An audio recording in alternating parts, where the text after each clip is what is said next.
right? I mean, like you're probably of the similar vein as me. Like technology can drive you crazy up a wall, but the fact that I'm sitting in Connecticut and you're home in Louisiana and we're talking and seeing each other is pretty unbelievable.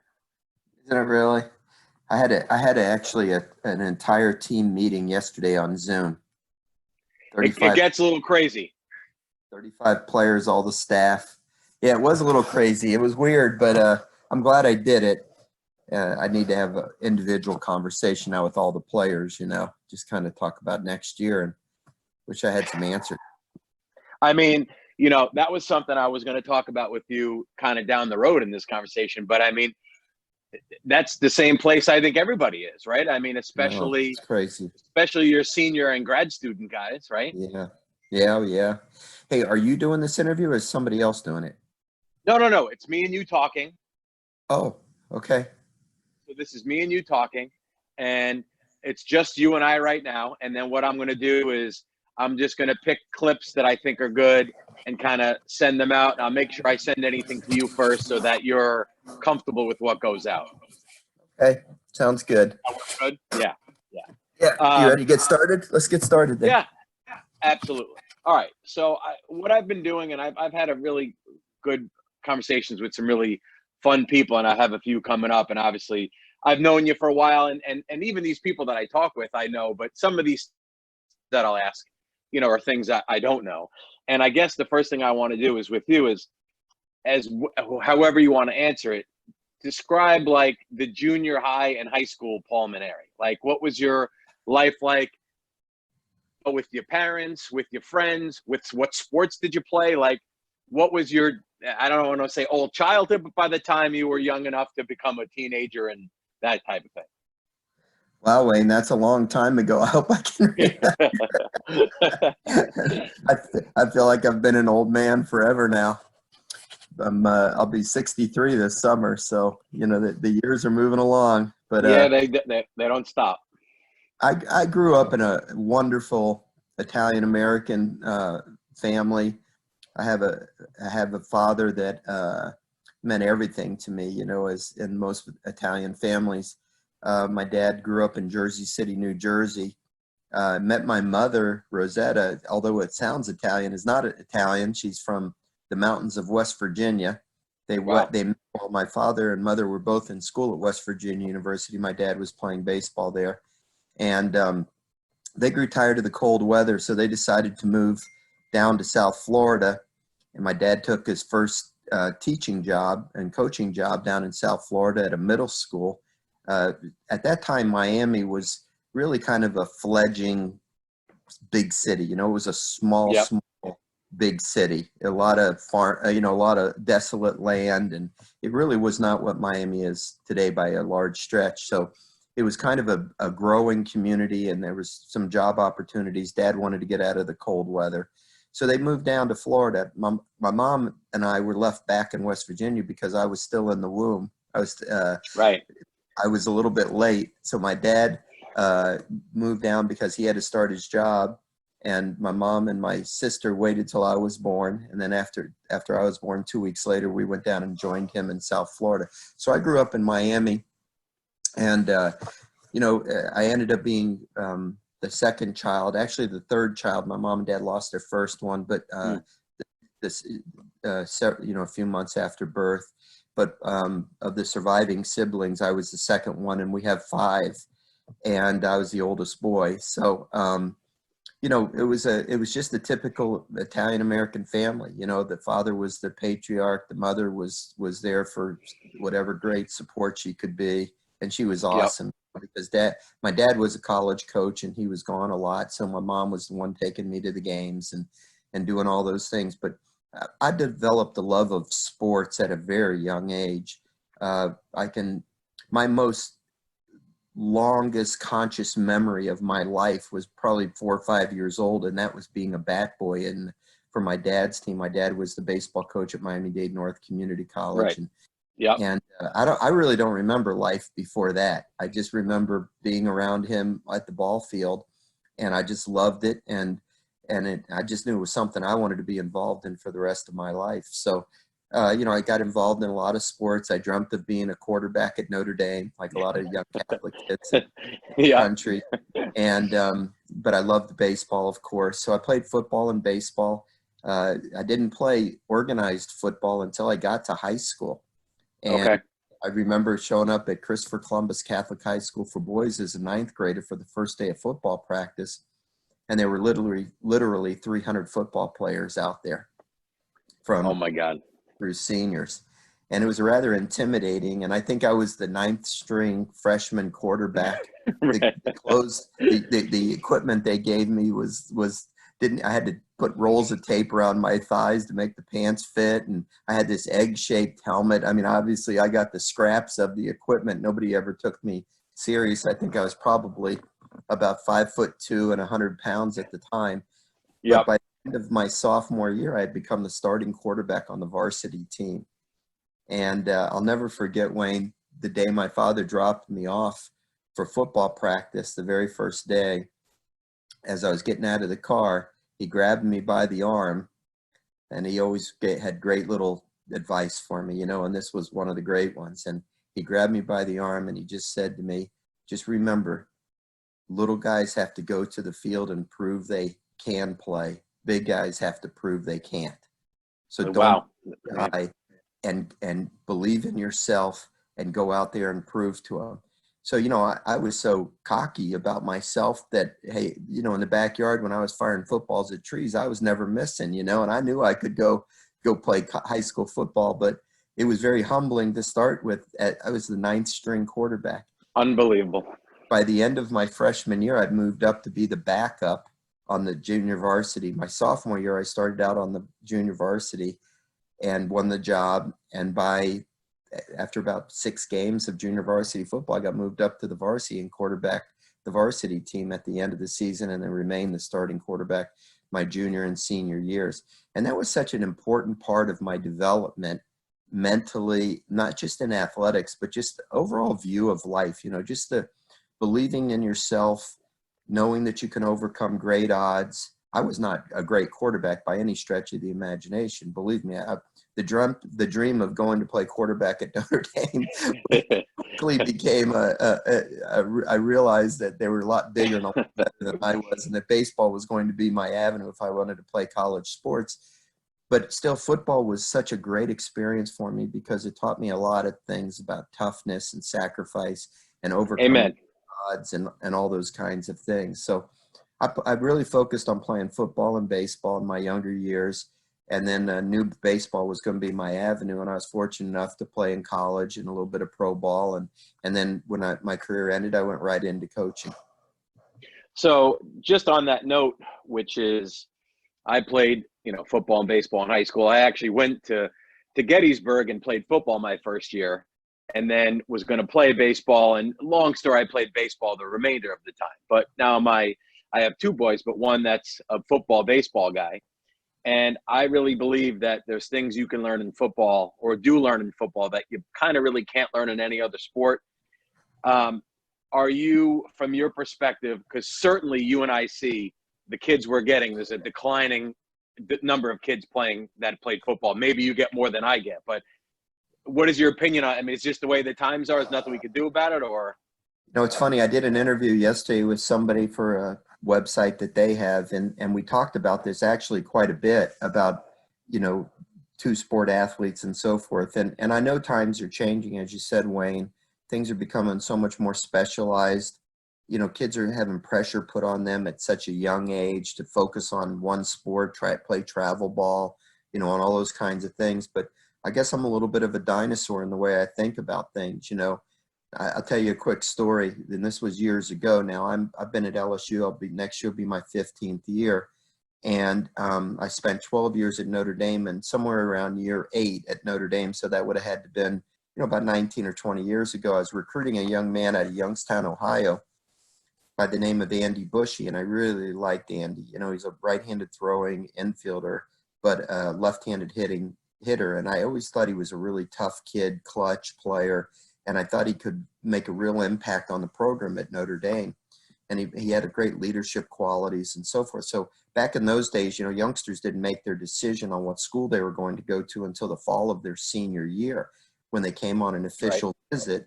And that's when the players met the coaches on the, you know, saw the campus, and then shortly thereafter, before the signing period in November, they would make their decision.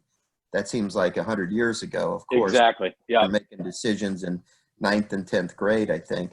But when Andy was on his trip, you know, we were taking a little walk together across the field, and I think in trying to impress me, he made a comment to me that, Coach, I think I'm going to give up basketball this year in my senior year and just focus on baseball and hitting the cages all winter and really refine my game. And I said, I looked at him and I said, Andy, what kind of basketball player are you? And he said, oh, I'm not good enough to play in college. He said, but I'm the starting point guard for our high school team. So I said, Andy, I'll make a deal with you. I said, if you quit playing basketball, I'll quit recruiting you. Wow. He looked at me and he was like, Coach, what do you mean? I don't know what you mean. And I said, Andy, first of all, I would rather see you standing on the free throw line with 1 second on the clock and having to make both ends of a 1-and-1 to send your game into overtime. I think you'll get more out of that pressure situation and learning how to win and compete than you would by hitting in the batting cages all winter. And number two, if you're good enough to be the starting point guard, then I would assume your coaches and your teammates are counting on you. And if you think so little of your teammates that you're going to bail out on them as a senior, well, then I don't know if you're the right person for Notre Dame baseball. And he immediately said, Coach, please forget I even said that. I was just trying to impress you. You know, I don't want to get basketball. So I said, well, I don't want you to. But I really believe, Wayne, you know, conceptually, that a kid gets more out of competing, and especially in different sports. You know, like when I was a quarterback and you're standing over the center on the 3-yard line trying to score a touchdown, and there's 11 faces wanting to rip your head off to keep you from getting those extra 3 yards. And you have to know what the jobs of all the other 10 players on your team have to do. The poise and the composure and the ability to handle it all, and the intelligence that it takes, the toughness that it takes, all those kinds of things, I think lend in a great way to a guy becoming a better baseball player. And no doubt. That's why when I recruit, I actually on purpose search out 2 sport athletes. Like anytime you look at one of my teams at LSU, Notre Dame, whatever, you probably see a minimum of 10 former high school quarterbacks on one of my teams for those very reasons that I just explained. Now, I know today it's a different era, and, you know, a lot of kids don't want to get hurt in football. And, hey, listen, I have 2 sons. My oldest son, Nick, played quarterback at St. Joseph's High School in South Bend across the street from Notre Dame. And in his career, he had a broken leg, a broken collarbone, a broken wrist, you know, and my wife, you know, she just had enough of it. So when my second son came along 11 years later, she said, there's no way he can play football. And I thought it might have even hurt our marriage if I would have forced it. And, right. And, you know, it's a violent sport, and people sometimes get hurt. And, you know, God forbid, you know, that I encourage somebody, especially one of my own children, to play, and then they had a life-altering injury. You know, you forgive yourself. So those are individual decisions that every kid has to make. And, you know, but I'm just a big believer in competition, trying to win. I think if you try to win, then you're going to develop your individual skills even better, but your instincts will develop as well. Yeah, you're preaching to the choir here, but if others can hear that, because I think if you went into your average high school, just as you said, I think they would think they're going to impress you and college coaches more by being a 1-sport guy, and they fail to realize that someone at your level would prefer a 2-sport guy. But back to kind of your development, tell me, I mean, again, however you want to do it, your college experience as a player. Well, you know, I actually, my whole life, my dream was just simply to play for my father. You know, I love my father more than anybody in the world. He's my best friend, and I thought the greatest college coach in America, you know. And he really could, you could stake claim to that, you know, and his 30-year career, he was the first junior college coach to win 1,000 games. He won a national championship. He had 5 other near misses, or 4 or 5 near misses, second or third place finishes.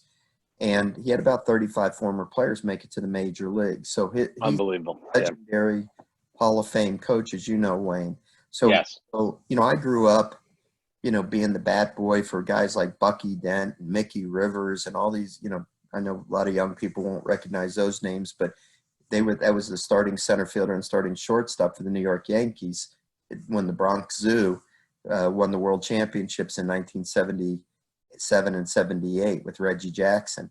So I grew up, in this environment of very intense junior college baseball. What I wanted to do was play for my dad. I hoped I was good enough to, and that would vault me on to a 4-year school and eventually professional baseball.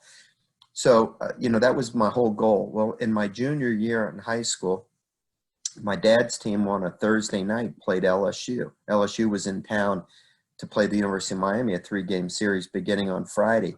And on Thursday night, they played an exhibition game with my dad's team. There were no limits to games back then. Yeah. I was out at the field like I generally would be. And there was something about those purple and gold uniforms that just kind of grabbed me.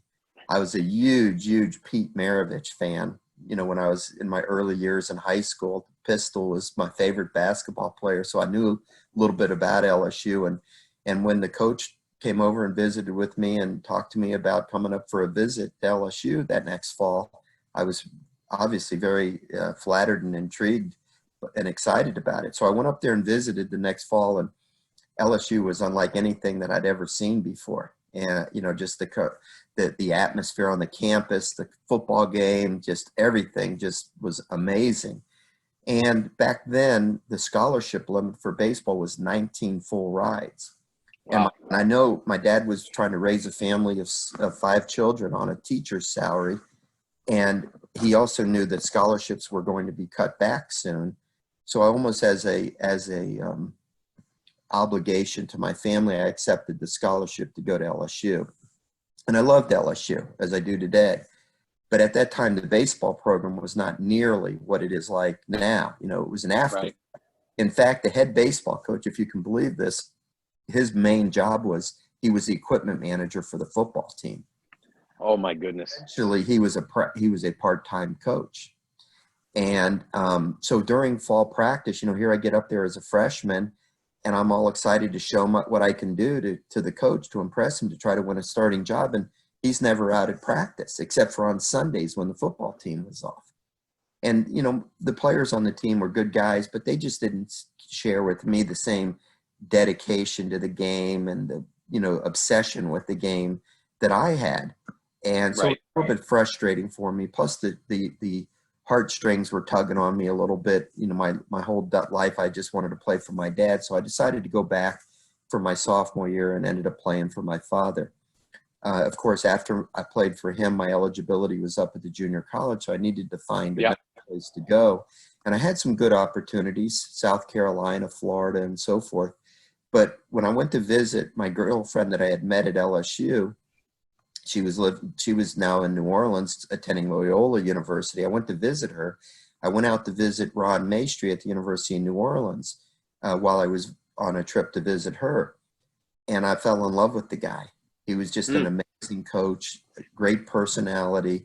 And it was really an answer to my prayers, because even though I had this amazing mentor my whole life and my father as a father, coach, so forth, I wanted to have somebody else come into my life that I could learn from and also gain great respect for. And Ron Maestri was the perfect person for me. So my junior and senior years, I played for him. I had unbelievable teammates. We had great teams. It was an awesome experience, something I'll always treasure. And then I was a senior sign. I got a chance to play some professional baseball in the Chicago White Sox organization. But while I was doing that, a guy that I had met in the Cape Cod League, he was an assistant coach for our team, was a guy by the name of Jim Hendry. Jim became the general manager of the Chicago Cubs for 10 years, and he's now Brian Cashman's special assistant with the New York Yankees. But at that time, Jim was a high school coach at my alma mater, Christopher Columbus Catholic High School for boys. So what I did is I went back to Miami in the off season and finished my degree at FIU, helped I helped junior varsity football, coached at my old high school, and then I helped Jim with the baseball team. Eventually I got released and I ended up, just becoming a full-time teacher and coach at the school. And when Jim left 3 years later to become the assistant coach at Creighton University, I thought that they would naturally elevate me to the head coaching position, but they passed on me. And that was a great life lesson.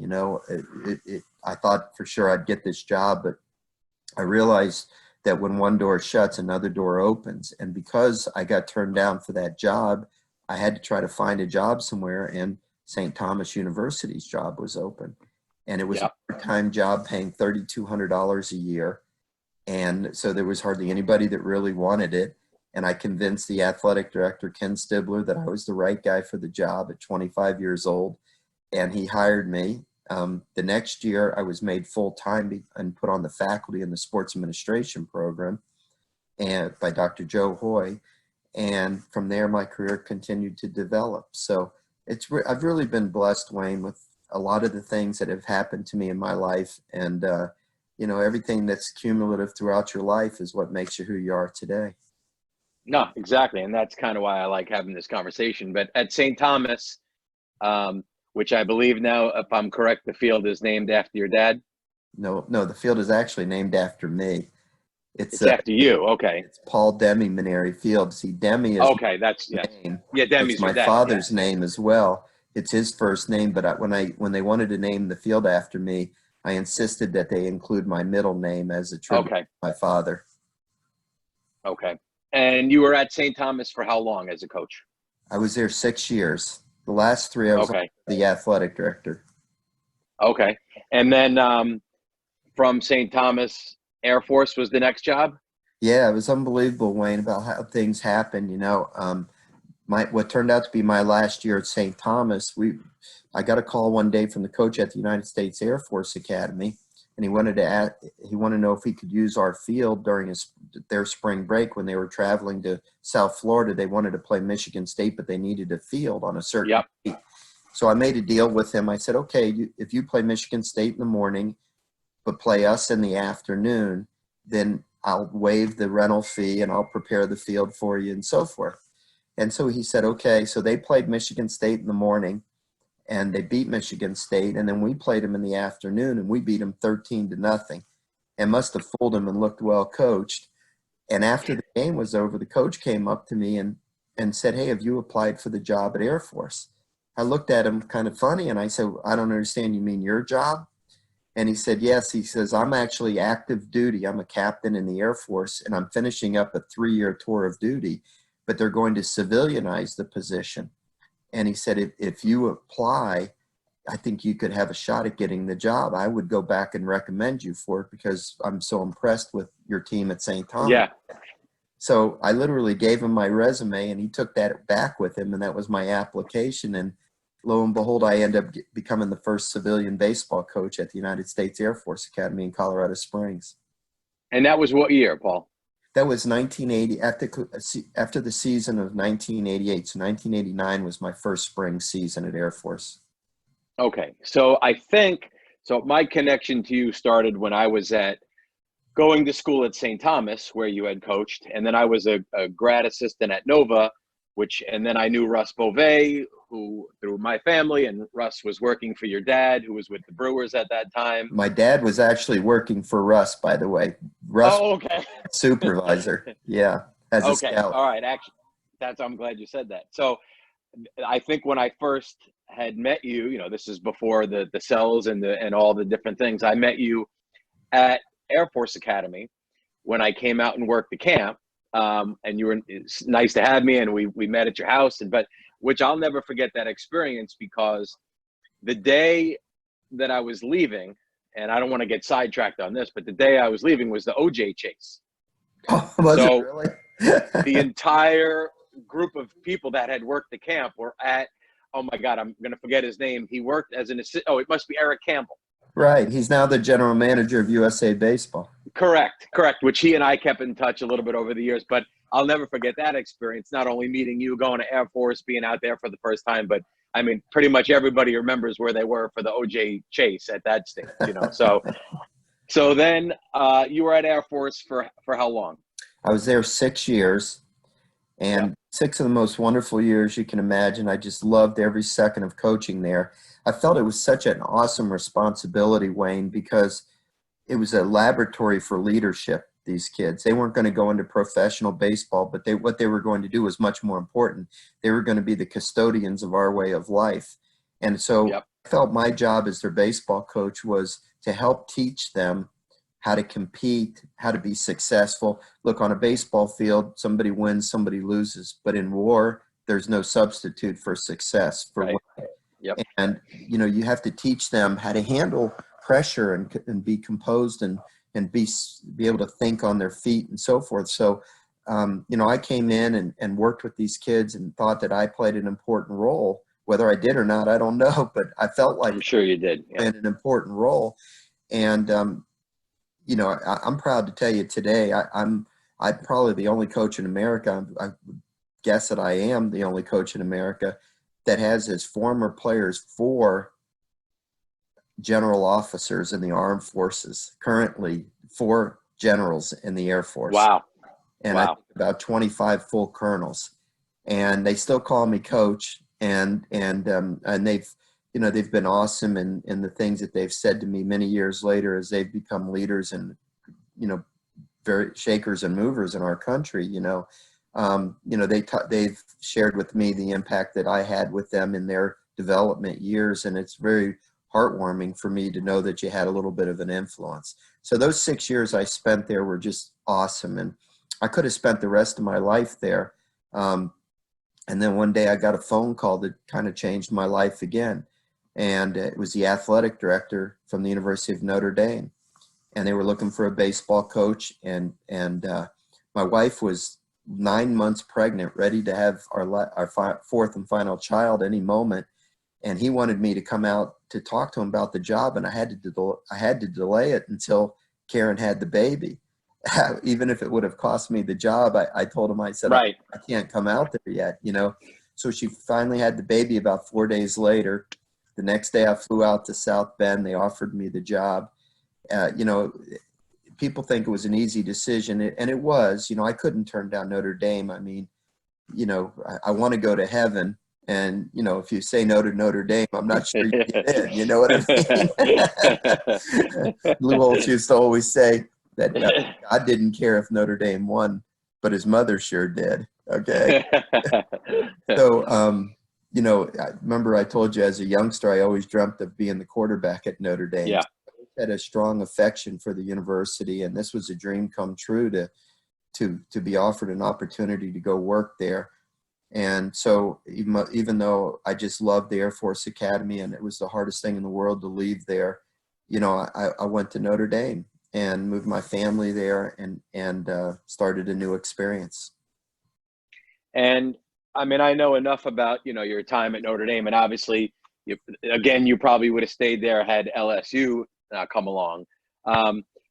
From the Notre Dame perspective, weather a huge factor there? Well, listen, Wayne, there were a lot of impediments for baseball at Notre Dame. Obviously, the weather was the biggest one. My son, who was at Notre Dame, graduated from Notre Dame and is back at Notre Dame working as the academic advisors for 3 of the teams there. He just sent me texted me a picture literally an hour ago of all the snow out in his front yard today. Right. We're having awful weather, and here it is April 14th, 15th, April 15th. And you finally get to start playing home games the 1st of April, and then all of a sudden you get snow in the middle of the month and it's freezing. And, most people would think that it would be hard to develop a program there. But my attitude was, hey, there's magic in the name. It's a great university. Yep. In my mind, maybe the greatest university in the world. The history, tradition, what it stands for. I mean, I drank the Kool-Aid, man. I believed in it, And when I recruited players there, I told them that You know, nobody's holding a gun to your head to come here. There's going to be some issues that you're going to have to deal with. The weather is one. The academic requirements. Everybody graduates in 4 years in a very rigorous academic program. The administration doesn't really give a lot of great financial support. You know, for example, when we went on spring trips, we had to put the kids in host family homes because the school wouldn't pay for hotels.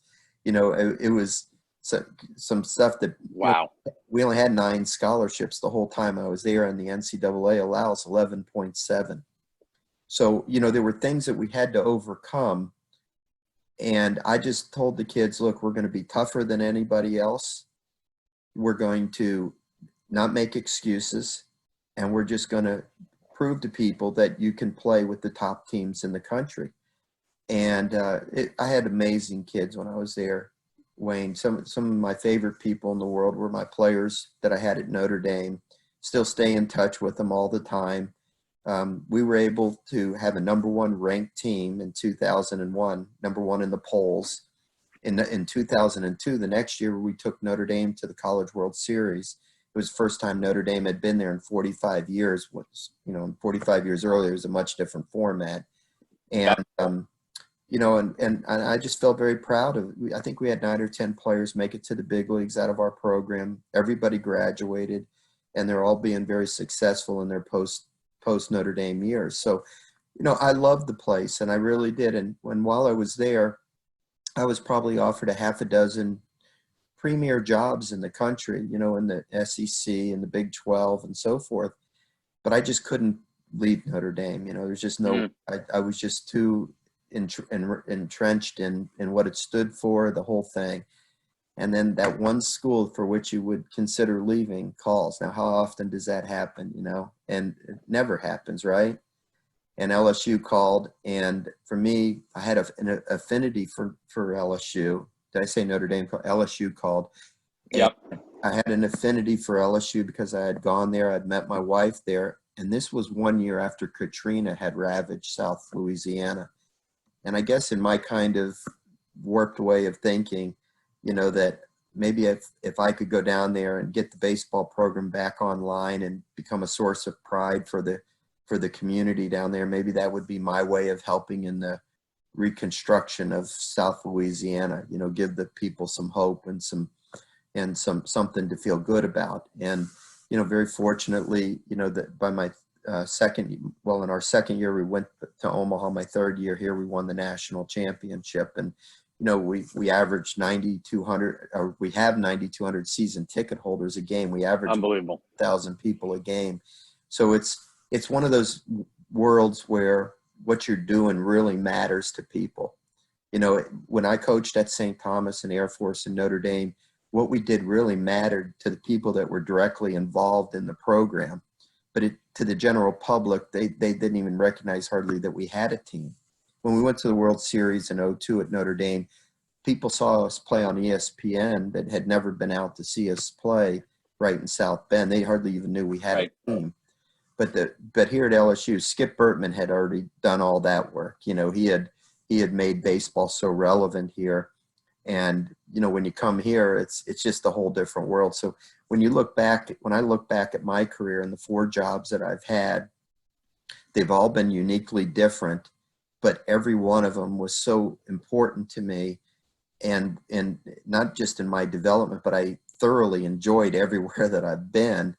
And hopefully now I'm at my last stop. Hopefully I can hang in there for a few more years.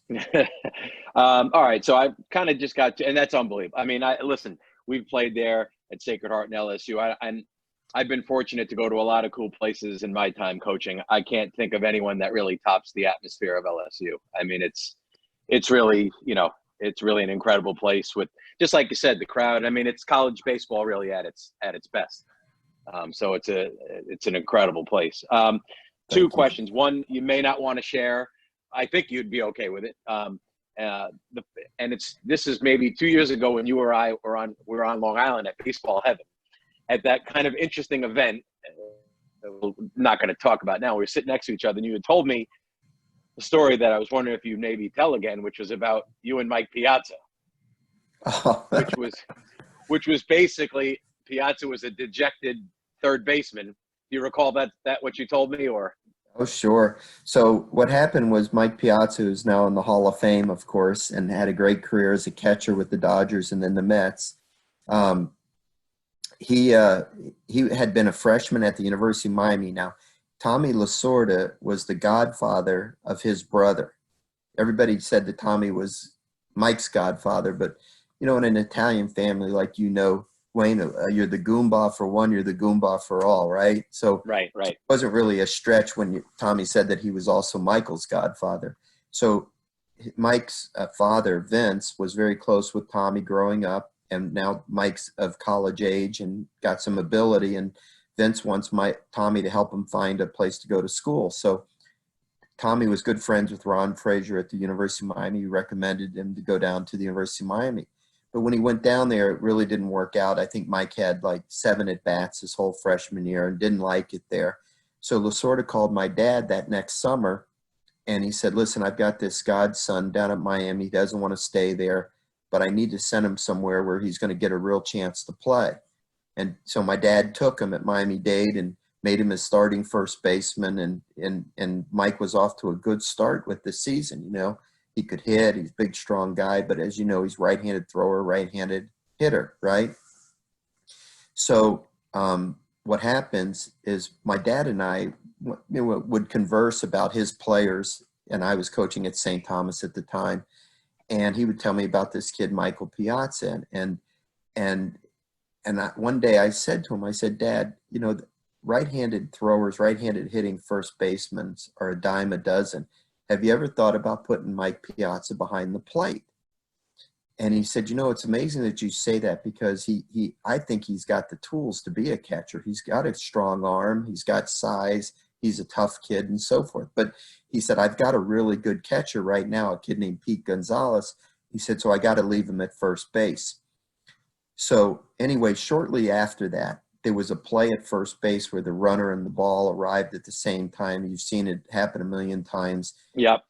Michael ended up breaking his wrist on his glove hand or tearing a ligament in his thumb. I can't remember exactly the injury, but he had a cast on his arm, and he was going to miss the rest of the season.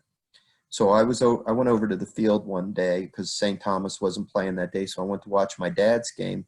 And I went by the dugout, and Dad came over to the dugout, and he said to me, he said, you remember Mike Piazza we talked about? And I said, yeah. He goes, he's really down in the dumps right now. He got injured yesterday. He's in a cast. Can you take him down to the bullpen and kind of talk to him a little bit about life, and see if you can pick him up a little bit? So I said, hey, Michael, you want to take a walk with me? And we walked down to the down to the bullpen. And I just talked to him about things. And I said, Michael, I'm just going to tell you, I haven't lived that long of a life, but it seems that every time I've had a bitter disappointment, something really positive has happened right after that. When one door closes, another door opens. And it's hard to look at the silver lining of why you would have had this injury, but there's got to be a reason for it. And I said, you just got to hang in there and keep a positive attitude, and your life is not over. You can still make something out of your career. You gotta just grit your teeth and make it through this tough time. Kind of like what we're doing right now with the coronavirus, Sure. You just got to keep a positive attitude and grit your teeth and fight through the adversities that you have in life. So I said, Michael, I've got an idea. I said, I've been talking to my dad about the idea of making you a catcher. And over at St. Thomas, we've had some luck doing that. The last 2 catchers we've converted from another position, and they've done a really good job, and they've gotten a chance at pro ball. Why don't you come to play for me at St. Thomas? I'll convert you to a catcher, and I'm sure you're going to get a chance to play pro ball after that. And he said, let me think about it. And a couple of days later, he called me. He goes, I've been thinking about what you said. And I think I really want to do it. I'll come to St. Thomas, play for you. You convert me to a catcher, work with me, and hopefully it'll work out the way you said. Well, come May, I end up getting the job at the Air Force Academy. So Al Avila, who is now the general manager of the Detroit Tigers, Al was my assistant coach. So I told Al the deal with Michael Piazza. So I said, Al, and it was good because Al was a former catcher himself. And Al was like, Yep. okay, I'm gonna abide by this. I'll sign him. We'll bring him here and we'll convert him to catcher.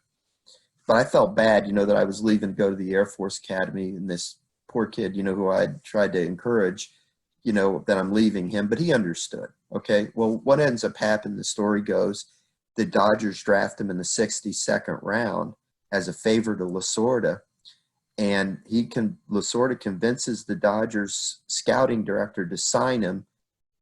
And the Dodgers scouting director initially didn't want to sign him because he was a first baseman. And Lasorda said, well, what if he was a catcher? And they said, well, I'd sign him right now. And Lasorda said, well, he is a catcher, so you got to sign him right now. So Tommy, I had these conversations with Tommy, about making Mike a catcher. So, of course, Tommy claims it was his idea, but that's okay. It doesn't really matter. Right. He ends up signing with the Dodgers. They convert him to being a catcher. He obviously never attended St. Thomas then, and the rest is history. And, I've told the story, Wayne, several times, and I wonder sometimes if I've embellished the story, through the years. And I was at Lasorda's Hall of Fame induction. I forget what year that was, 1998 or somewhere in that neighborhood, okay? And I took my 11-year-old son at the time, Nick, to Cooperstown to honor Lasorda and be there for his induction. And we were hanging out in the lobby of the hotel. And when you look across the lobby and you see somebody that you know that person, but you can't remember his name, and you're like, who is that guy? Who is that guy? And he was doing the same with me, I could tell. Right. And then all of a sudden it just kind of hit us both at the same time. It was Mike Piazza's father, Vince. So Vince yells over to me, Paul, come over here. I want you to meet my friends. So he had all his friends from Norristown, Pennsylvania there. And when I walked up, he put his arm around me and he said to all his friends, there must have been 6 or 7 of them, he says, I want you all to meet the guy whose idea it was first to make Michael a catcher. And I thought to myself, well, I guess I didn't embellish this story. Yeah, exactly. No, that's tremendous. That's just, obviously at that moment, you're just being you. You don't realize that this guy's going to go on to be one of the greatest catchers of all time, right? That would be pretty darn good if he did that. But well, Michael was always a very appreciative person, and I saw him play a few times when I was coaching at Air Force. The Rockies became a baseball team, and the Dodgers came through. And the first time they came through, I went up to Denver and was hanging out in Lasorda's office at Old Mile High Stadium where they first played, and the first game when Michael was walking past the office, he saw me sitting in there, and he grabbed me and he gave me a big hug, and believe it or not, he thanked me for that day that I talked to him down in the bullpen. He remembered it vividly. And if you go back and look at Mike Piazza's Hall of Fame speech, he mentions me and my father in his Hall of Fame speech in Cooperstown. I will definitely do that today. That's good to give me something else to do, that's tremendous. And I'm sure you've had a million things like that as any coach where you help somebody, and you've probably helped thousands of people that didn't amount to become Mike Piazza Hall of Fame, but that's what's in coaching. I guess that kind of leads to my last question here. How would you describe, and this is a tough one, but how would you describe your approach to coaching or your coaching style? You strike me as more of a leader, set the tone, the characteristics, accountability, as opposed to, and I could be wrong, and maybe you're both, the guy that's in there with TrackMan and Rapsodo and on spin rates and launch angle and that kind of stuff. Could you describe your approach? Sure, and you're not wrong. You're a product of who your mentors were. And Wayne, like I told you, the greatest mentor I had was my father growing up. Yep. And then I had Ron Maestri in college. And then when I got into coaching, Tommy Lasorda became a very important person in my life, and continues to be to this day. But my dad, when I went to my dad, I was 14 years old, and I said, Pop, I know what I want to do with the rest of my life. If I want to first be a Major League Baseball player, which never happened, but I want to try to be a Major League Baseball player. But if that doesn't happen, I want to become a college coach like you. I just love to see what you're doing. And my father gave me the single greatest advice professionally. And he said, look, if you're going to go into coaching, do it for the right reasons. Don't go into coaching for prestige. Don't go into coaching because you think you're going to make money. Don't go into coaching because you love winning or you love baseball or football or whatever the sport. Yeah. Go for one reason and one reason only, and that is to make an impact on young people's lives.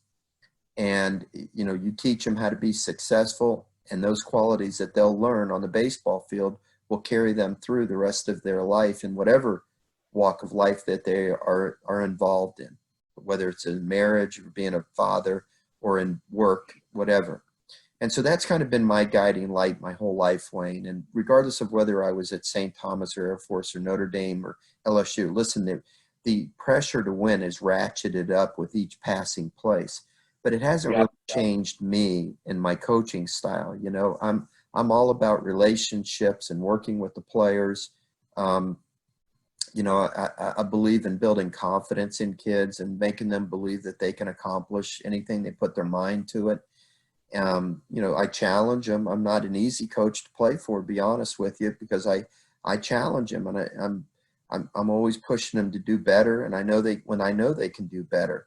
And sometimes, you know, it doesn't set well with the players. And sometimes years later, you know, they come back and give you a bear hug for pushing them so hard to make them what they have become, you know. And I'm a big believer that coaching is a service profession, you know, somewhat not quite being a priest, but, you know, you're a teacher, you're an instructor, you're trying to guide these young people to prepare them for success, whether they're going to go be fighter pilots, whether they're going to go become businessmen, which a lot of my former Notre Dame players became, or whether, you know, they're going to play in the major leagues, which, you know, at LSU, I've had 18 former players already make it to the major leagues. I think there's 40 of them in the minor leagues right now. So, you know, you just have an important role, and you got to keep your focus on what's important. And, you know, along the way, you know, I like to win too, you know, and sometimes you have to win to keep your job. So, you know, a lot of it is having to make a lot of tough decisions about personnel, and Right. like tell the players, listen, you may not like the decision, but you can still respect the decision maker. And I promise you, you know, that I'll always be honest and always be fair with you. And I'll consult the coaching staff, and ultimately the buck stops with me, and I'll make the final decision. So you don't have to, you won't have to search for where you need to go find out what happened. You know, here it is right here. But it's been a wonderful profession, Wayne. I just completed a shortened last year, of course, but this was my 38th year as a head coach in college. I'm hoping to hang in there for a few more. It's been an unbelievably satisfying and enriched career. You know, like every player that I deal with, they enrich my life. You know, you think Right. to help them, but they really become a part of your life. You know, when they leave, a little bit of you, little piece of you leaves with them. Can't say there hasn't been huge disappointments along the way. There have been, but fortunately there's been a lot more positive things than negatives along the way, just like, you know, you hope everybody's life is. So I've been a lucky man, and you know, I appreciate the friendships that I've made like I have with you, and I'm honored that you wanted to have me on your show here today. No, this is great. And I mean, I think I guess, final question is, are you your first spring ever with some time on your hands? Are you going nuts? Yeah. Are you coming up with things or to do, or, I mean, how are you feeling? I'll tell you, Wayne, I'm just like you are and everybody else in the world, you know, very frustrated about what's going on in the world. You know, perspective is everything. I could sit here and whine about how our season came to a halt after we had put so much into preparation. I felt like our team was really making the turn. We'd won 5 in a row, 9 of our last 11. I felt like we had figured out our lineup. We had an elite pitching staff, and I thought our best days were ahead of us. I could sit around and whine about that, and then all you got to do is look over your shoulder, and you see literally thousands of people have lost their life. Millions of people have lost their job. People are losing their retirement accounts. You know, life as we know it has changed dramatically. Yeah. And so you start to think that maybe college baseball is not quite as important as you think it might have been.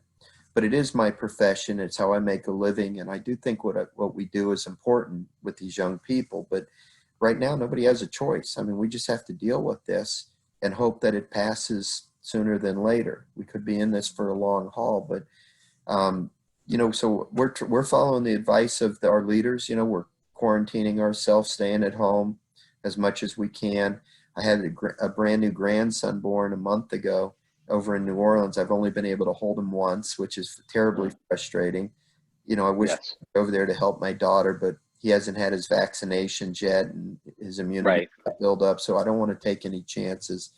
So we're just, doing a lot of Zooming with my coach staff, with the team yesterday. We're doing a lot of planning for next year. There's so much up in the air, as you know, with the major draft with the NCAA. Are they going to give us some leeway with the rosters and so forth? I mean, there's a lot of things that we don't have answers to, so it's impossible to plan totally for next year.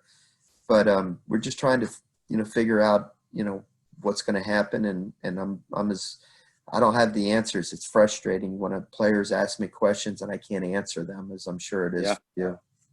Yeah, exactly. All right, Paul, I appreciate your time, man. Hang in there. And it was awesome to get a chance. If there's any plus side to what we're facing, is I've been able to have opportunities to connect with people that normally we'd be, let's see, what time is it? We'd be possibly on the field in a pregame at this point, but that's what we're at. So first April of my entire conscious life that I haven't been on a baseball field every day, it seems. So it's been a big adjustment for a lot of people in our world, and a lot of people are suffering much more than I am and you are. So we're going to keep people in our thoughts and prayers, and hope that everybody gets their way through this, fights their way through this, and keeps a positive attitude. And, like the old saying, tough times don't last, but tough people do. And these times will pass, and soon, hopefully, it'll just be a bad memory. Yep. All right, Coach, it was great catching up with you. I appreciate the time, and I'll talk to you soon.